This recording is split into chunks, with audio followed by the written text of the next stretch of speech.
अस्सलाम वालेकुम। Today we are discussing the next topic that is beta lactamase inhibitors को complete discuss करेंगे, in depth discuss करेंगे। हर चीज़ clear होगी इंशाल्लाह, हर डाउट क्लियर होगा आपका। ठीक है, तो अगर आपने फॉर एग्जाम्पल पिछले लेक्चर नहीं देखे हैं, पेनिसिलिन, सेफेलोस्पोरिन, कार्बापेन, मोनोबैक्टीरियम ऑलरेडी डिस्कस कर चुके हैं, हम डिस्कस कर चुके हैं। ठीक है, तो अगर आपने वो नहीं देखे तो उसको काइंडली देख के फिर इस लेक्चर पे आए ताकि आपके कॉन्सेप्ट अच्छे से क्लियर हो। ठीक है, पेनिसिलिन में हमने डिटेल से डिस्कस किया था कि बीटा लैक्टेम रिंग वगैरह ये सब कुछ क्या होता है। ठीक है, तो आज हम सिर्फ बीटा लैक्टेम रिंग अगर इसमें जिक्र आया भी तो हम उसको हल्का सा रिव्यू करेंगे। ठीक है, डिटेल में डिस्कस कर चुके हैं ऑलरेडी। ठीक है, तो स्टार्ट करते हैं लेक्चर का, बाकायदा आगाज़ करते हैं। Hydrolysis of the beta lactam ring either by enzymatic cleavage with a beta lactamase और by acid destroys the antimicrobial activity of beta lactam antibiotic. सबसे पहले हम हल्का सा रिव्यू कर लेते हैं कि what is beta lactam ring. Beta lactam ring क्या होती है। हम जानते हैं कि बीटा लैक्टेम रिंग हमारे पास एंटीबायोटिक में एक ऐसा स्ट्रक्चर है जो कि 4 मेंबर है, 4 मेंबर यानी कि उसके 4 कॉर्नर है। ठीक है, और उन कॉर्नर पे कोई भी मेंबर हो सकता है। ठीक है, तो beta lactam ring is a 4 member ring जो कि एंटीबायोटिक्स में होती है। और उसका काम क्या होता है, इसका काम ये होता है, इस रिंग का काम ये होता है कि बैक्टीरिया की सेल वॉल को तोड़ना। ठीक है, बैक्टीरिया की सेल वॉल जो बन रही है उसके अमल को रोकना, बैक्टीरिया की सेल वॉल बनने के अमल को रोकना, ये काम होता है बीटा लैक्टेम रिंग का। जैसे अगर हम बात करें पेनिसिलिन की, बात करें सेफेलोस्पोरिन की, बात करें कार्बापेनिम की, या बात करें मोनोबैक्टीरियम की, इन सब में क्या थी, बीटा लैक्टेम रिंग थी। ठीक है, जो कि क्या कर रही थी, बैक्टीरिया की सेल वॉल को तोड़ रही थी। ये जो रिंग है ये एक एंजाइम को ब्लॉक करती है। एंजाइम का नाम क्या है, ट्रांसपेप्टिडेज एंजाइम। ट्रांसपेप्टिडेज एंजाइम को ब्लॉक करती है।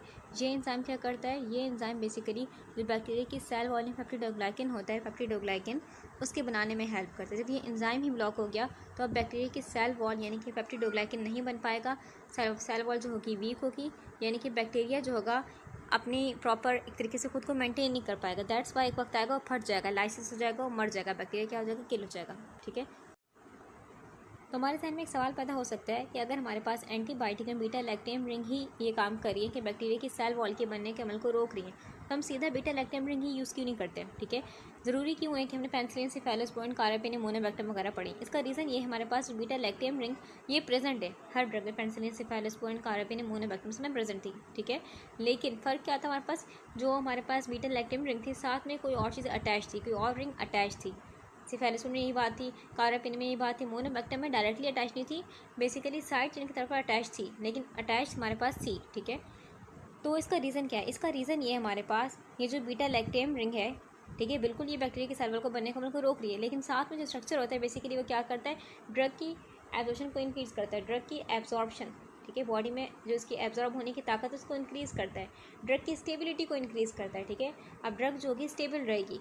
ठीक है, ड्रग की स्टेबिलिटी को इंक्रीज़ करता है, एब्जॉर्प्शन को इंक्रीज़ करता है, और बेसिकली हमारे पास जो अलग अलग ड्रग हमने पढ़ी थी, अलग अलग सेफेलोस्पोरिन पढ़ा, ठीक है, और मोनोबैक्टीरियम पढ़ा, कार्बापेनिम पढ़ा, उनमें हमने देखा कि हमारे पास कुछ ड्रग जो थी वो स्पेसिफिक बैक्टीरिया के अगेंस्ट बहुत ताकतवर थी, बहुत ताकतवर थी। ठीक है, इसका रीज़न क्या था, इसका रीज़न यही था कि हमने क्या किया, हमने जो हमारे पास बीटा लैक्टेम रिंग का स्ट्रक्चर था उसको चेंज कर दिया, तो हमारे पास वो ड्रग जो थी वो किसी बैक्टीरिया के लिए स्पेसिफिक बन गई, बहुत ही अच्छी बन गई, बहुत ही इफेक्टिव बन गई। ठीक है, तो हम स्पेसिफिक बैक्टीरिया के अगेंस्ट को ताकतवर बना सकते हैं by the help of changing, हम बीटा लैक्टेम रिंग के साथ कोई और चीज़ अटैच करते हैं। ठीक है, तो और हमारे पास एक और रीज़न क्या है, एक और रीज़न ये है हमारे पास कि इन्हीं बीटा लैक्टेम रिंग के साथ जो अटैच होती हैं चीज़ें, इन्हीं की वजह से क्या होता है हमारे पास, इनकी वजह से ये भी हो सकता है हमारे पास कि जो बैक्टीरिया बनाता है एंजाइम, जैसे कुछ बैक्टीरिया बनाते हैं बीटा लैक्टेमेस एंजाइम बनाते हैं। बीटा लैक्टेमेस एंजाइम क्या होता है, बीटा लैक्टेमेस एंजाइम यानी कि बीटा लैक्टेम रिंग जो थी, जो कि हमने बात की एंटीबायोटिक का जो मेन स्ट्रक्चर होता है बीटा लैक्टेम रिंग। ठीक है, तो बीटा लैक्टेम रिंग ही बेसिकली बैक्टीरिया के सेल वॉल के बनने के अमल को रोकता है। तो हमारे पास बैक्टीरिया क्या करते हैं, बैक्टीरिया बीटा लैक्टेमेस एंजाइम बना लेते हैं, ऐसा एंजाइम जो कि बीटा लैक्टेम रिंग को टारगेट करे। ठीक है, तो हमारे पास अगर हमने बीटा लैक्टेम रिंग कोई और से अटैच कर दी, ठीक है, कुछ मॉडिफिकेशंस कर दी, ठीक है, बीटा लैक्टेम रिंग तो प्रेजेंट होगी, कुछ मॉडिफिकेशंस कर दी फर्दर, हमारे पास तो क्या हो जाएगा, हमारे पास ये जो बेसिकली एंटीबायोटिक थी, अब ये इस बीटा लैक्टेमेस एंजाइम भी इसका कुछ नहीं बिगाड़ पाएगा, यानी कि इतनी ताकतवर हो जाएगी। तो बेसिकली हमारे पास beta lactam ring is present, important, beta lactam ring important है, लेकिन साथ में चीज़ें हमारे पास अटैच्ड होती हैं, हर ड्रग में अलग अलग पढ़ी हमने, तो वो बेसिकली इसकी स्टेबिलिटी, एब्जॉर्प्शन हमारे पास स्पेसिफिक बना रही है इसको, और इसको कभी कभी बीटा लैक्टेमेस एंजाइम से ही बचा रही हैं। ठीक है, तो याद रखनी हमने बात ये वाली। हम ये बात जानते हैं कि फॉर एग्जाम्पल अगर बीटा लैक्टेमेस एंजाइम बना लिया बैक्टीरिया ने, बहुत ताकतवर एंजाइम बनाया बीटा लैक्टेमेस एंजाइम, ठीक है, तो हमारे पास अगर ये बीटा लैक्टेमेस एंजाइम बहुत ताकतवर है और ये एबिलिटी रखता है कि जो एंटीबायोटिक की बीटा लैक्टेम रिंग थी उसको डिस्ट्रॉय कर दे, उसको क्या कर दे, ख़राब कर दे। तो एंटीबायोटिक किसी काम की नहीं रही, ठीक है, एंटीबायोटिक हमारे किसी काम की नहीं रही क्योंकि beta lactam ring is destroy हो गई, ठीक है, क्योंकि बीटा लैक्टेम रिंग ही क्या करती है, बैक्टीरिया की सेल वॉल बनने के अमल को रोकती है। अब हमारे पास एंटीबायोटिक बेकार हो गई। ज़रूरी नहीं है हमारे पास कि बीटा लैक्टेमेस एंजाइम ताकतवर और यही काम कर सकते, नहीं। अगर फॉर एग्जाम्पल आपने इसको गलत रूट से ले लिया, फॉर एग्जाम्पल अगर हम बात करें पेंसिलिन जी हमारे पास एक एंटीबायोटिक है, ठीक है, लेकिन अगर आप उसको मुंह के जरिए लेंगे तो क्या हो जाएगा, स्टमक एसिड ख़राब कर सकता है, ठीक है। तो हमारे beta lactamase enzyme stomach acid भी ख़राब कर सकता है, ठीक है। अच्छा, हमने करना क्या है, इसको इस कंडीशन को सॉल्व करने के लिए क्या करना है, बीटा लैक्टेमेस इनहिबिटर यूज़ करना है। अब ये क्या होता है, बेसिकली ये एक ऐसी ड्रग्स हैं, ये ऐसे ड्रग्स हैं जो कि क्या करते हैं, जो कि हमारे पास जो बैक्टीरिया की बीटा लैक्टेमेस एंजाइम उसको ब्लॉक कर देंगे। अब क्या हो गया, बीटा लैक्टेमेस एंजाइम क्या हो गया, ब्लॉक हो गया। जब बीटा लैक्टेमेस एंजाइम ब्लॉक हो गया तो हमारे पास जो एंटीबायोटिक, असली वाली एंटीबायोटिक होगी, जो ड्रग होगा बेसिकली, वो ड्रग जाएगा हमारे पास जो बैक्टीरिया का एंजाइम था ट्रांसपेप्टिडेज एंजाइम इसको ब्लॉक कर देगा। ट्रांसपेप्टिडेज एंजाइम ब्लॉक, तो यानी कि हमारे पास बैक्टीरिया की जो पेप्टिडोग्लाइकिन की सेल वॉल होती है, ठीक है, वो नहीं बन पाएगी, यानी कि बैक्टीरिया क्या हो जाएगा, एक वक्त तक लाइसिस हो जाएगा, फट जाएगा, मर जाएगा, ठीक है। तो बेसिकली बीटा लैक्टेमेस इनहिबिटर क्या होते हैं, ये अकेले यूज़ नहीं करते, इनको कॉम्बिनेशन करते हैं, यानी कि किसी ड्रग के साथ कंबाइन करते हैं, ठीक है। ये बेसिकली काम क्या करते हैं, ये हमारे पास जो बैक्टीरिया के अंदर इसने बीटा लैक्टेमेस एंजाइम बनाया था बैक्टीरिया ने, उसको ब्लॉक करते हैं, ठीक है। अगर हम इनको अकेले देंगे तो इनका अकेले का असर बहुत ही कम होगा, ना होने के बराबर होगा, इसलिए इसको अकेला यूज़ नहीं करते बल्कि एज अ कॉम्बिनेशन इस्तेमाल करते, किसी और ड्रग के साथ कंबाइन करेंगे, ठीक है, ताकि अच्छी तरीके से, असली तरीके से, अच्छे तरीके से क्या कर सके, बैक्टीरिया को डिस्ट्रॉय कर सके। आगे लिखा है beta lactamase inhibitor such as clavulanic acid, sulbactam and tazobactam contains a beta lactam ring but by themselves do not have significant antibacterial activity. Beta lactamase inhibitor जो हमारे पास इसके अंदर 3 ड्रग आते हैं, टैजोबैक्टम, क्लेवलिनिक एसिड, ठीक है, और सेल्बैक्टम, 3 ड्रग आते हैं, ठीक है। और हम जानते हैं कि बीटा लैक्टेमेस इनहिबिटर जो होता है इसका रोल होता है सपोर्टिंग रोल, ठीक है। सपोर्टिंग का मतलब क्या हुआ, इसका मतलब ये हुआ कि अगर आप इसको अकेला यूज़ करेंगे, कोई बैक्टीरिया का इन्फेक्शन हो गया, बैक्टीरियल इन्फेक्शन हो गया, अगर आपने इसको अकेला यूज़ किया तो जो फ़ायदा होगा ना होने के बराबर होगा, क्योंकि इसकी जो एंटी माइक्रोबियल एक्टिविटी यानी कि बैक्टीरिया को ख़त्म करने की जो एबिलिटी है वो है, लेकिन ना होने के बराबर है, बहुत ही कम एबिलिटी है, कि इतना नहीं है कि इफेक्टिव हमारे जो बैक्टीरिया था वो इफेक्टिव तरीके से मर जाएगा, इतनी एक्टिविटी नहीं है, थोड़ी बहुत एक्टिविटी है लेकिन ना होने के बराबर है, ठीक है। और बीटा लैक्टेमेस इनहिबिटर जो हमारे पास ड्रग है इसके अंदर बीटा लैक्टेम रिंग है, लेकिन हमने बात की थी कि बीटा लैक्टेम रिंग ही डिस्ट्रॉय करती है बैक्टीरिया को, तो ध्यान में सवाल पैदा हो सकता है, तो ये डिस्ट्रॉय अकेले क्यों नहीं कर सकती, बेसिकली सपोर्टिंग है, ठीक है, सपोर्टिव रोल अदा करती है। बीटा लैक्टेम रिंग होना इंपॉर्टेंट बात है, होनी चाहिए ताकि वो ख़त्म कर सके बैक्टीरिया को, लेकिन पूरा स्ट्रक्चर फंक्शन मैटर करता है, पूरा स्ट्रक्चर और फंक्शन भी मैटर करता है। इसका स्ट्रक्चर इस तरीके से नहीं है कि वो क्या कर सके, बैक्टीरिया को अकेले किल कर सके, ठीक है। तो इसलिए सपोर्टिंग रोल अदा कर, इसका काम है, इसका काम सिर्फ ये होता है कि बीटा लैक्टेमेस एंजाइम जो बैक्टीरिया के अंदर बना है, जो कि एबिलिटी रखता है कि बीटा लैक्टेम रिंग को तोड़ दे, उस एंजाइम को जाके ब्लॉक कर देगी, बस, ठीक है, इसका काम ये होता है। Instead they bind to and inactivate beta lactamases thereby protecting the antibiotics that are normally substrate for these enzyme। पहले हम समझते हैं सबस्ट्रेट क्या होता है। सबस्ट्रेट बेसिकली क्या होता है, वो चीज़ जो एंजाइम के कांटेक्ट में आई, यानी कि एंजाइम प्रेजेंट था, इसके पास आई, तो अब ये चीज़ जो थी अब वैसी नहीं रही, बल्कि ये टूट गई, ठीक है, ब्रेक हो गई या फिर चेंज हो गई, ब्रेक हो गई या फिर चेंज हो गई, ठीक है। तो सबस्ट्रेट वो चीज़ जो कि एंजाइम के कांटेक्ट में आए, टूट जाए या चेंज हो जाए, उसको हम कहते हैं सबस्ट्रेट। जैसे कि फॉर एग्जाम्पल समझें इसको इस तरीके से, आपके पास एक लॉक है, ठीक है, ताला है, उस ताले को मैं कह रही हूँ एंजाइम, ठीक है, उस ताले को क्या कर रही हूँ, एंजाइम, और वो ताला जब तक नहीं खुलेगा, जब तक इसके पास जो उसकी असली चाबी है वो ना आ जाए। तो फॉर एग्जाम्पल अगर सबस्ट्रेट आ गया, ठीक है, सबस्ट्रेट आ गया, ठीक है, कोई चीज़ आ गई और वो चीज़ इसका आके लग गई, इस एंजाइम के साथ आके लग गई, जब वो लगेगी तो एक रिएक्शन होगा, ठीक है, एक रिएक्शन होगा। अब जो चीज़ सबस्ट्रेट जो आके लगी थी, जिसको हमने कहा सबस्ट्रेट, अब वो चीज़ वैसी नहीं रही, जैसी थी वैसी नहीं रही, ठीक है, तो वो क्या हो गई, बेसिकली चेंज हो गई, क्या हो गई, चेंज हो गई। तो इस केस में अगर हम बात करें, इस केस में हमारे पास क्या है, जहाँ एंजाइम है बीटा लैक्टेमेस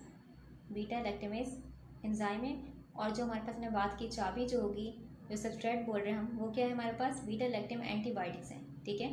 तो अगर हमारे पास बीटा लैक्टेमेस एंजाइम के कांटेक्ट में, इस एंजाइम के कांटेक्ट में बीटा लैक्टेम एंटीबायोटिक्स आ गई, तो क्या हो जाएगी, अब ये चेंज हो जाएंगी, यानी कि वो नहीं रहेंगे, इस बात की हमने, अब इनका जो काम था कि बैक्टीरिया को तोड़ना, बैक्टीरिया के सेल वॉल को तोड़ना, अब वो काम नहीं कर पाएंगी, ठीक है। तो यहाँ ये बात लिखी गई है। अगली बात जो है वो बहुत ही इंपॉर्टेंट बात है। देखें होता है क्या, बीटा लैक्टेमेस इनहिबिटर क्या करते हैं, वो बीटा लैक्टेमेस एंजाइम के पास आते हैं और हमारे पास बीटा लैक्टम एंटीबायोटिक आने से पहले यहाँ खुद अटैच हो जाते हैं। क्या होता है, यहाँ खुद अटैच हो जाते हैं। तो बेसिकली क्या करते हैं, यहाँ खुद अटैच होकर क्या करते हैं, इस बीटा लैक्टेमेस एंजाइम को ब्लॉक कर देते हैं। क्या करते हैं, बीटा लैक्टेमेस एंजाइम ब्लॉक। तो अब जो बीटा लैक्टम एंटीबायोटिक थी वो फ्रीली घूम रही अपना काम कर देगी, जिसका काम था कि बैक्टीरिया के सेल वॉल बनने के अमल को रोकना by blocking the transcriptase enzyme. ठीक है, अपना काम कर लेगी। तो बेसिकली बीटा लैक्टेमेस इनहिबिटर क्या करते हैं, ये बीटा लैक्टेमेस जो एंजाइम था उसके ऊपर आके पहले से आके अटैच होंगे, इसको ब्लॉक कर देंगे। आगे लिखा हुआ है the beta lactamase inhibitors are therefore formulated in combination with beta lactamase sensitive antibiotic. तो यानी कि बीटा लैक्टेमेस इनहिबिटर्स क्या करते हैं, इसलिए ऐसा कॉम्बिनेशन हम इस्तेमाल करते हैं कि फॉर एग्जांपल अगर हमारे पास कोई बीटा लैक्टम एंटीबायोटिक है जो कि बहुत ही सेंसिटिव है, जो कि क्या है, फॉर एग्जांपल लीडर के ये बहुत सेंसिटिव है, यानी कि अगर हमारे पास बैक्टीरिया ने हल्का से भी यानी कि हल्की ताकत वाला बनाया था बीटा लैक्टेमेस एंजाइम, ठीक है, तो इससे भी क्या हो जाएगी, इजीली डिस्ट्रॉय हो जाएगी, ख़राब हो जाएगी बीटा लैक्टम रिंग। ठीक है, जब बीटा लैक्टम रिंग खराब हो गई तो एंटीबायोटिक किसी काम की नहीं रही, सेंसिटिव एंटीबायोटिक है, तो क्या करते हैं, कॉम्बिनेशन यूज़ करते हैं। ठीक है, बीटा लैक्टेमेस हमारे पास इनहिबिटर कितने थे, 3 थे, क्लेवोलेनिक, सेल्बेक्टम, टाजोबेक्टम। ठीक है, तो कोई भी हम कॉम्बिनेशन यूज़ करेंगे, ठीक है, जो सूटेबल होगा उसके साथ, सेंसिटिव एंटीबायोटिक के साथ, और फिर देंगे पेशेंट को ताकि सही तरीके से इसका इलाज हो। ठीक है, अगर हम एग्जांपल देखें, रियल लाइफ एक एग्जांपल देखते हैं, ऑगमेंटन, बहुत ही मशहूर दवाई है ऑगमेंटन। ऑगमेंटन में क्या होता है, अमॉक्सिक्लिन होता है। अमॉक्सिक्लिन बेसिकली क्या है, अमॉक्सिक्लिन एक एंटीबायोटिक है। अमॉक्सिक्लिन होता है प्लस होता है क्लेवोलिनिक एसिड। क्लेवोलिनिक एसिड क्या है, हमने अभी पढ़ा, क्लेवोलिनिक एसिड क्या है, बीटा लैक्टेमेस इनहिबिटर। तो ये क्या करता है, ये बेसिकली बीटा लैक्टेमेस एंजाइम को ब्लॉक करता है, और एक सेंसिटिव एंटीबायोटिक क्या करती है, अपना काम कर लेती है। बहुत सेंसिटिव एंटीबायोटिक की क्या करती है, अपना काम कर लेती है ईजिली, बिकॉज अब क्या हो गया, क्लेवोलिनिक एसिड ने बीटा लैक्टेमेस एंजाइम ब्लॉक कर दिया। आगे लिखा है, for example figure 31.15 shows the effect of clavulanic acid and amoxicillin on the growth of beta lactamase producing E coli. Note clavulanic acid alone is nearly devoid of antibacterial activity. अब यहाँ जो बात लिखी गई है बहुत ही important बात है। देखिए पहले हम ये समझ लेते हैं जो ई कोली का यहाँ जिक्र क्यों किया गया है, इसका रीज़न है। इसका रीज़न क्या है हमारे पास कि ई कोली जो हमारे पास इन्फेक्शन है बहुत ही कॉमन है। ई कोली का बीटा लैक्टेमेस एंजाइम बनाना, ई कोली बैक्टीरिया है, ठीक है, इस बैक्टीरिया का बीटा लैक्टेमेस एंजाइम बनाना बहुत ही कॉमन है। ठीक है, और ये बैक्टीरिया रहता कहाँ है, ये बैक्टीरिया नॉर्मली रहता है इंटेस्टाइन में, ह्यूमन इंटेस्टाइन में, इंसानों की आंतों में रहता है। ठीक है, लेकिन अगर आपने क्या किया, आपने एंटीबायोटिक ओवर यूज़ कर रहे हैं, यानी कि एंटीबायोटिक का बहुत इस्तेमाल कर रहे हैं, तो क्या हो जाएगा हमारे पास, हम जानते हैं कि एंटीबायोटिक क्या करती है, बैक्टीरिया को किल करती है। तो ज़रूरी नहीं है बुरे बैक्टीरिया को किल करती है, अच्छे बैक्टीरिया को भी किल करती है, यानी कि अच्छे बैक्टीरिया को नुकसान पहुंचाती है। तो अंदर का जो बैलेंस होता है, अंदर का बैलेंस डिस्टर्ब हो जाता है, अंदर का बैलेंस डिस्टर्ब हो गया। और जब अंदर का बैलेंस डिस्टर्ब हो गया, अंदर के अच्छे बैक्टीरिया भी किल हो गए, तो हमारे पास जो ई कोली था, ई कोली क्या करता है, ई कोली खुद को बचाने के लिए अपने अंदर क्या एंजाइम प्रोड्यूस करता है, बीटा लैक्टेमेस एंजाइम बना देता है, यानी कि बीटा लैक्टेमेस एंजाइम बन गया। तो जो पेनिसिलिन थी, अमॉक्सिक्लिन थी, अगर आप यूज़ भी करें तो कोई फ़ायदा नहीं होगा, क्योंकि ई कोली क्या है, ई कोली रेजिस्टेंट हो चुका है, क्या हो चुका है, ताकतवर हो चुका है। ये क्या कर रहा है, बीटा लैक्टेमेस एंजाइम बना लिया इसने, और ये बीटा लैक्टेम रिंग को तोड़ रहा है, जो एंटीबायोटिक की बीटा लैक्टेम रिंग को तोड़ रहा है। ठीक है, तो इस कंडीशन में क्या करते हैं, इस कंडीशन में ये काम करते हैं कि कॉम्बिनेशन यूज़ करते हैं। ठीक है, क्या कॉम्बिनेशन यूज़ करेंगे, क्लेवोलिनिक एसिड का कॉम्बिनेशन यूज़ करेंगे, क्लेवोलिनिक एसिड प्लस हम अमॉक्सिक्लिन को यूज़ करेंगे। ठीक है, ताकि हम इजीली इस जो इन्फेक्शन हुआ था ई कोली का, इन्फेक्शन के ई कोली की क्वांटिटी ज़्यादा हो गई इंटेस्टाइन में। हम जानते हैं कि नॉर्मल क्वांटिटी होती है इसकी, ठीक है, नॉर्मल क्वांटिटी होती है इंटेस्टाइन में इसकी, वो हम हार्मफुल नहीं है हमारे लिए, लेकिन अगर क्वांटिटी ज़्यादा हो गई, ज़्यादा क्यों हो गई, एंटीबायोटिक ओवर यूज़ कर रहे थे, इसने इसके अंदर एबिलिटी होती है खुद को बचाने के लिए क्या बना लेते हैं, बीटा लैक्टेमेस एंजाइम बना लेता है। ठीक है, ठीक है, और हमारे पास अब जब अच्छे बैक्टीरिया किल हो गए तो इसके पास खुराक जो थी, पहले अच्छे बैक्टीरिया खा रहे थे खुराक, तो अब वो खुराक भी इसके पास आ गई। ठीक है, यानी कि इसको काफ़ी सारी खुराक मिल गई आसपास खाने के लिए, तो यानी कि इसकी न्यूट्रिशन क्या हो गई, न्यूट्रिशन बेसिकली हम बोल सकते हैं अब ये ज़्यादा न्यूट्रिशन को क्या करेगा, गेन करेगा, अपने अंदर लेगा, यानी कि अपनी आबादी को बढ़ाएगा। ठीक है, क्योंकि जो आसपास खाना था वो सारा अब इसी के पास आ रहा है, बाकी जो बैक्टीरिया है ही नहीं, बाकी तो कंपटीशन है ही नहीं बैक्टीरिया का, वो अच्छे बैक्टीरिया किल हो चुके हैं। ठीक है, तो बेसिकली ये क्या करता है, इस तरीके से क्या करता है, खुद को मल्टीप्लाई करता है, इन्फेक्शन कॉज करता है, दैट्स वाई इसको ट्रीट करने के लिए क्या करते हैं, कॉम्बिनेशन यूज़ करते हैं। ठीक है, बहुत ही कॉमन एग्जाम्पल है ई कोली की।